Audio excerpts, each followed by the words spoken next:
Il comune di Ponte di Piave affronta ancora una volta il pericolo alluvione. È bastato un intenso temporale perché l'esondazione delle acque del Piave colpisse le zone della golena del fiume, in particolare coltivazioni e vigne, ricoperte in poche ore da un livello d'acqua superiore al 1,5 metri.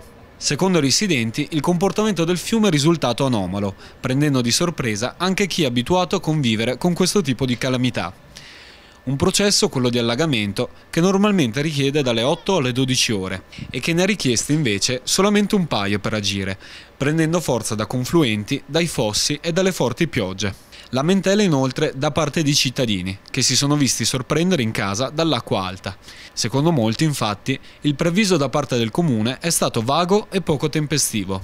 Le autorità ci hanno avvisato un po' troppo tardi, sono venute alle 4:15, che era già buio, dicendosi di stare attenti che alle 4 ci sarebbe stata l'acqua maggiore, l'elevazione maggiore dell'acqua, e invece alle 10 era già tutto pieno. Da parte del comune invece lo spiegamento di tutte le forze disponibili e un lavoro di drenaggio e controllo dei livelli che proseguirà nei prossimi giorni. Il vice sindaco Luciano De Bianchi non ci sta alle accuse di intempestività e ribadisce che la messa in sicurezza è stata pianificata in tempo utile. Io metto sempre nel conto che ci sono le critiche, perché in questi eventi alluvionali è difficile, soddisfare tutte le esigenze.